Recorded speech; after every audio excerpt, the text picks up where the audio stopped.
Hey folks, Kevin Chappelle here with Auto Education, talking about a driveway brake job. My wife's Acura MDX needs front brake pads. It's in for inspection. The mechanic said it just passed, but he would suggest doing them soon. We're going on vacation next week, so figured it was a good time to show you how I do brake pads in my driveway. So first thing you need to do is have a way of getting the car up in the air. And that is, my case, a floor jack. And then once you get it up, you need to hold it there safely. Jack stands are essential. Now you can use your factory jack, but you definitely need jack stands. Make sure that if it does slip off the jack, that it's still supported, it's not going to come crashing down. With a brake job, you're really not underneath the car, but it's still a good safety step. Once you have the car up in the air, you have to get the wheel off. In my case, I'm using an impact wrench and a set of impact sockets. If you don't have that, you can use the vehicle's lug wrench or a breaker bar and an extension. If you're going to do that, don't forget to break the nuts loose before you jack the car up. If you don't do that, the wheel's just going to spin, so you want to break those loose before you jack it off the ground. Next thing that's essential is a good can of brake clean. Brand is not really important, but you want something to clean off all of the brake dust and give your new brakes a good chance of not squealing and operating properly. The next thing, once the caliper's unbolted, and to unbolt it you'll need either a socket wrench or just a regular wrench, and in this case it's metric. Most of your newer cars are going to be metric, so you want a good, this kit goes from 7mm up to 18mm. I believe the caliper bolts on this are 14 or 15mm, we'll find out. But once the caliper is unbolted, you need a way of pushing the piston back into the caliper. As the brake pads wear, that caliper moves in, the piston in the caliper, and you need a way of pushing that back out. They make fancy spreaders. I typically use a C-clamp and carefully get on the edge, and I'll show this in the video, push the piston back into the caliper. If you're careful, you can also use a pipe wrench like this and squeeze it back in. You got to be real careful with the boot and not to damage that around the piston. Or you can go to your local parts store, grab a caliper piston spreader. You can also use the old brake pad, put that back into the caliper and use that to clamp on with the C-clamp or the pipe wrench, the slip wrench.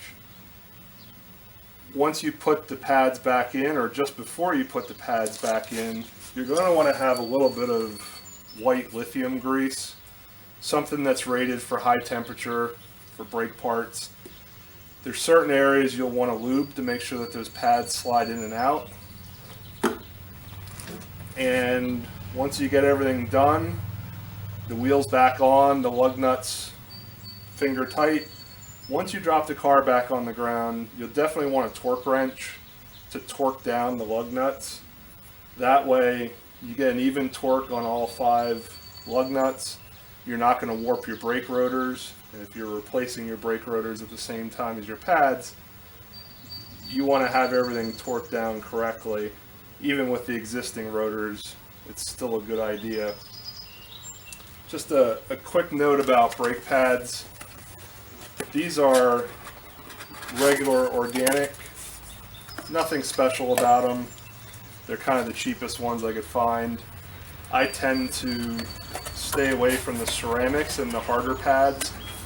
In my mind, all they do is wear the rotor a lot faster, and I'd much rather change pads every few years. All right, we've got the car safely jacked up and supported by jack stands. And now I'm going to remove the wheel.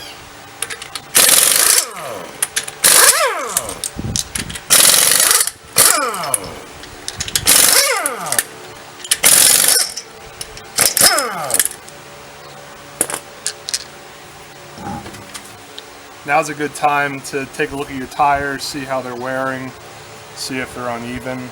We just recently had a set of struts put on this car, and the tire was cupping quite badly from the poor struts. And it smoothed out. The mechanic who did the struts when we were getting the car inspected also rotated the tires, hopefully smooth that out. So these tires look good. We're doing about a 4-hour road trip on Saturday for vacation, and everything looks pretty good. Alright, now that the wheel's off, I like to hit the caliper, all the bolts, and the rotor just with a quick shot of brake clean. Gets most of the stuff off, brake dust. Once we get the caliper off, we'll clean some critical areas. Next step, to find the correct size wrench. In this case, it's 17 millimeter.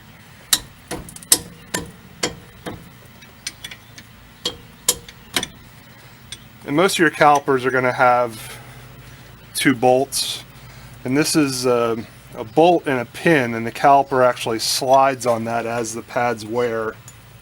Let's find the other one down here.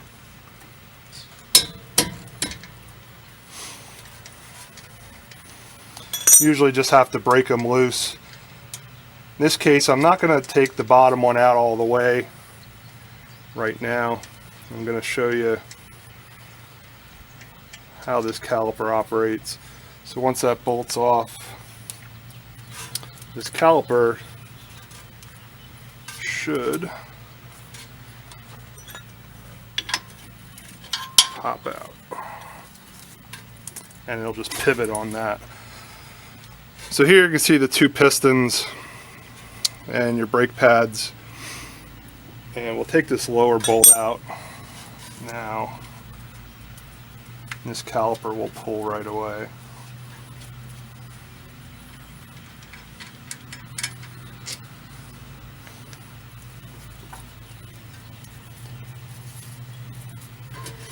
You always want to be careful with your brake hose, make sure you're not pinching it. In this case, it'll sit right here, and you can take a piece of coat hanger, tie it off of the spring if you're worried about it falling. You can see the brake pads.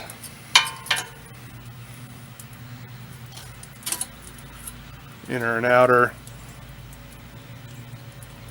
The inside's wearing down. These are bonded pads, so you're not going to get into the rivets, but you know, the mechanic was right when they were doing the inspection. It was pretty much time to do this. Now we've got the pads removed.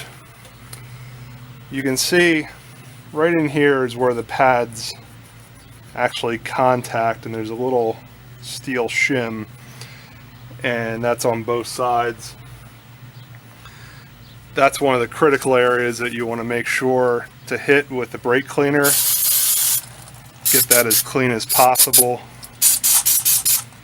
Even take a rag or paper towel, make sure that's clean. One of the things I like to use is disc brake quiet.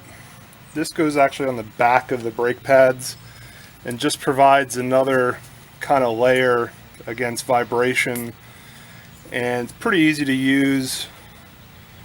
You just want to take a thin coat, and you'll see where most of your pads will have a shim right around here, and all you need is a thin coat. You want to put this on a few minutes before you put the pads on and let it dry, let it skim up. And that's just a little extra layer. It's a soft, kind of flexible, almost like a rubber insulator. And when those pads back off, when you back off the brakes, they're not going to chatter.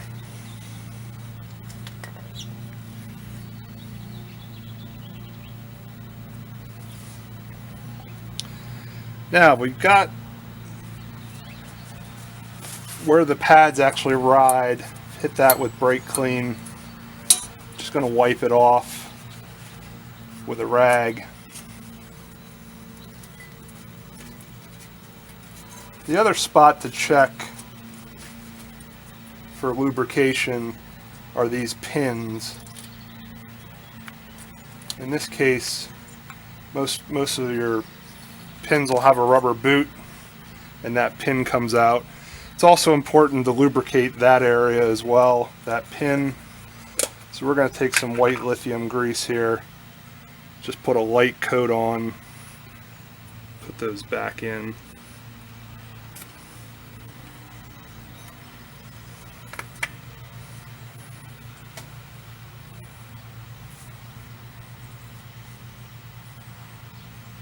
And that's going to help your caliper slide easier. You also want to make sure that that rubber boot comes back over. There's a little lip there. Well, I've got my finger greasy. I'll put a little dab where the pads ride.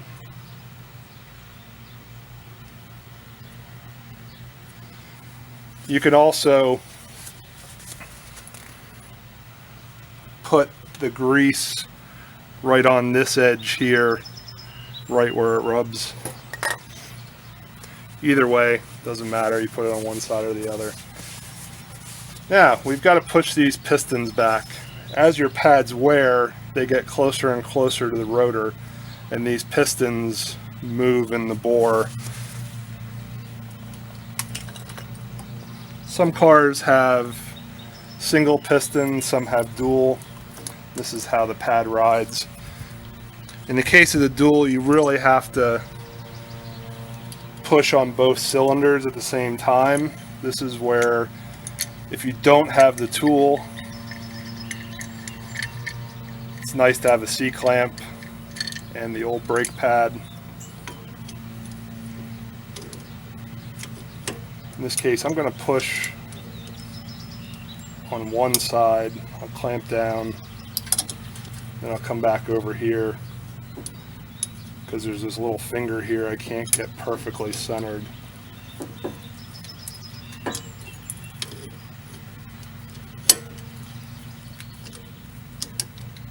But by going back and forth, I can squeeze those pistons in. And you want to get them back in as far as you can. You want to be careful. You'll see it's kind of bouncing back and forth. There's a rubber boot around the edge of the caliper or the piston, and so you want to be careful not to pinch that.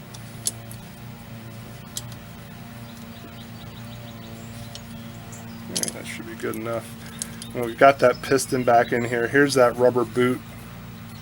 Goes all the way around the piston. As I mentioned before, you can use a water pump pliers if you want to. In this case, with a dual piston, you'd almost have to have two of them and squeezing at the same time, because as you push on this one, the fluid's going to go around to this one and pop it out. So we can see that. Here again, it's critical not to push on that boot. I don't know if you can see this, but as I push on this one comes out a little bit. So that's why you need two, or just use the pad like I did in the C-clamp.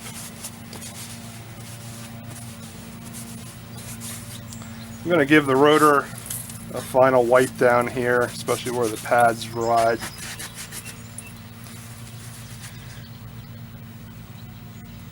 These pads have been soaking in the sun here, and that red brake quiet is set up a little bit.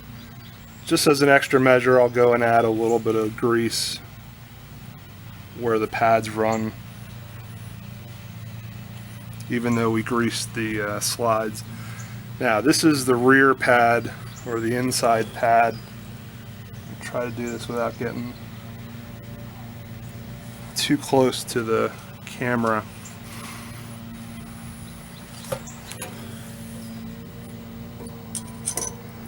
And basically you want to get it started on one end and into that shim. Probably yelling in the camera now.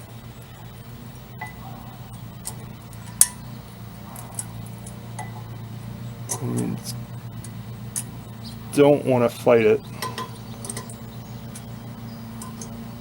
There we go. And it should slip right in.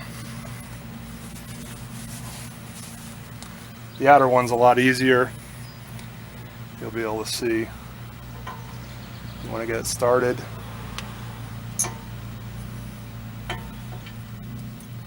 In this case, a little easier going in an angle here.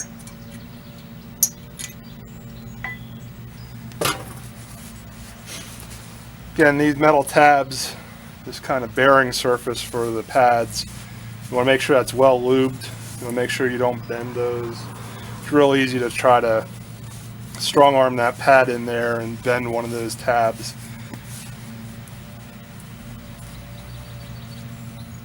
And really, that's about it. We're going to put the caliper back on. I'm going to start with the bottom bolt, which is right here. Make sure my hose is in the same position. It's not twisted. This caliper should slide right back over. And I'll get my bottom bolt started first.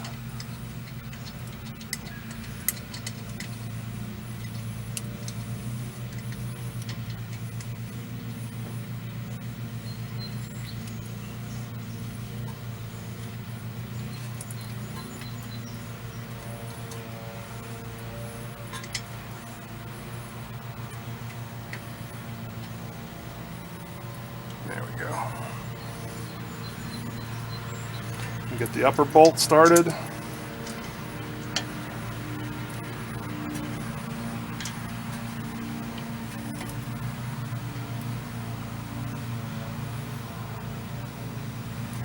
Now you want to check your manual for the torque spec on this. I tend to go just tight enough, which comes with a little bit of experience, but it's not a high stressed connection. It's just keeping that pin from turning, and there's really no stress on that bolt.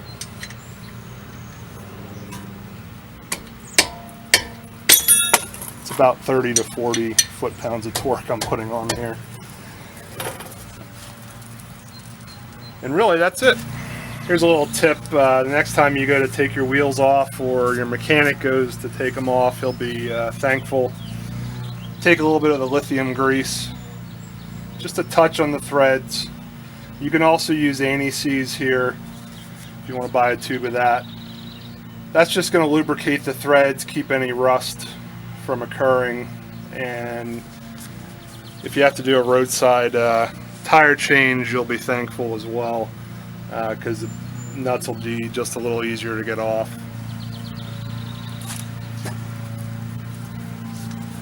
So we're going to put the wheel back on. We'll go finger tight with the lug nuts.